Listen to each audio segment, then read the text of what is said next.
చేస్తా ఉన్నా.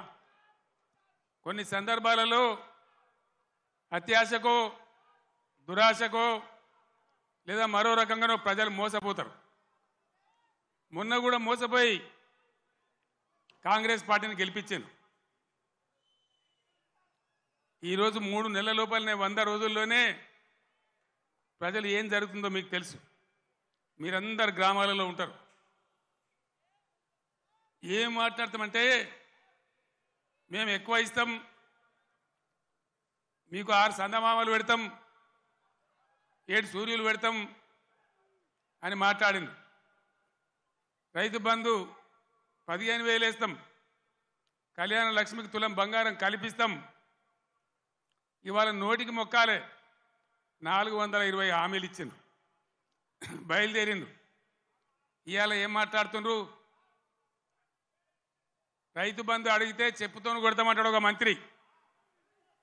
నేను చెప్పిన బిడ్డ, రైతుల చెప్పులు చాలా బందోబస్తుంటాయి, దబ్బన వాళ్ళు అదే పనికెత్తుకుంటే ఏమవుతుంది మీకు గతి అని కూడా నేను చెప్పిన. బందోబస్తు ఉండే ఆ రైతుల చెప్పులు. మంత్రిగా ఉన్న వ్యక్తి రైతు బంధు అడిగితే చెప్పుతోను కొట్టుకుంటాడు. ఇంకెవడో సన్నాసిగాడు కూడా అంటాడు. అంటే ఏందన్నట్టు? ఇప్పుడు ఇన్న ముఖ్యమంత్రి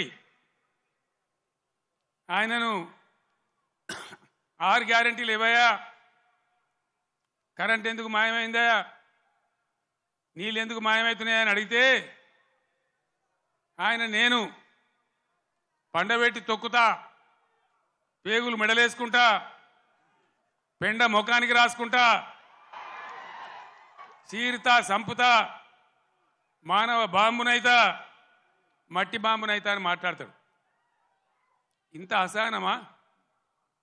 ఒక ముఖ్యమంత్రి మాట్లాడవలసిన భాషనా ఇది? పద్ధత? తెలంగాణ రాష్ట్రానికి సమాజానికి ఇది ఒక గౌరవమా? దయచేసి ప్రజలు ఆలోచించాలని చెప్పి నేను కోరుతా ఉన్నా. ఈ కరీంనగర్ గడ్డ నుంచి యావత్తు తెలంగాణ ప్రజానీకానికి నేను పిలిపిస్తా ఉన్నా. తెలంగాణ ముఖ్యమంత్రి అంటే తెలంగాణ మాట్లాడే మాటలు, ఆ ముఖ్యమంత్రి మాట్లాడే మాటలు, ఎవరన్నా ముఖ్యమంత్రి పదవులు ఉన్న వ్యక్తి మేము మానవ బాంబులం అయితే మనం మాట్లాడొచ్చునా? మాకు మాట్లాడరాదా? తిట్టానంటే తిట్టు తక్కువన్నాయా? ఇవాళ గీయాలకు మొదలు పెడితే రేపు గీయాల దాకా తిట్టచ్చు. నేను మాట్లాడినా, తెలంగాణ ఉద్యమంలో మాట్లాడినా, తెలంగాణ వ్యతిరేకించిన వాళ్ళను దద్దమ్మలు అన్నా, సన్నాసులు అన్నా, సమైక్యవాదం సమగ్రాభివృద్ధి అంటే సన్నాసులారా ఏది రాని మాట్లాడినా.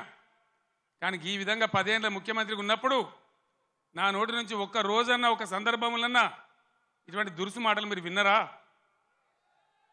దయచేసి ఆలోచన చేయాలని నేను చెప్పేది చాలా సీరియస్ మాట. ఎందుకంటే తెలంగాణ రాష్ట్రం తెచ్చుకున్నాం, 10 ఏళ్ళు బ్రహ్మాండమైన పాలన చేసినాం.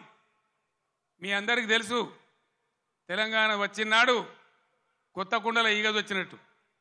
దిక్కు దిశ లేదు, బడ్జెట్ ఏందో తెలియదు, కరెంటు లేదు, కాలిపోయే మోటార్లు, పేలిపోయే ట్రాన్స్ఫార్మర్లు, మంచినీళ్ళకు అన్నమో రామచంద్ర, రాష్ట్ర వ్యాప్తంగా చేనేత కార్మికుల ఆకలి చావులు, రైతుల ఆత్మహత్యలు, అప్పుల బాధ భరించలేక ఒక భయంకరమైన పరిస్థితులలో ఈ రాష్ట్ర ప్రజలు నన్ను ముఖ్యమంత్రి చేసిన మీరందరూ కలిసి. నేనేమన్నా అన్నానా? ఆంధ్ర వాళ్ళు మోసం చేసిపోయినారు, డబ్బులు లేవు, ఖజానా ఖాళీ అని నా నోట్ల నుంచి ఎప్పుడన్నా మీరు విన్నారా? లంకె బిందెల కోసం వచ్చినామని అన్నానా? ఎవడన్నా ముఖ్యమంత్రి లంకె బిందెలని మాట్లాడొచ్చునా? నీకు ఏ పరిస్థితి దొరికిందో ఆ పరిస్థితి మీద ముందటికి ఒక మార్గం వేసుకొని ఎట్లా దాన్ని చక్కగా చేయాలో చేయాలి.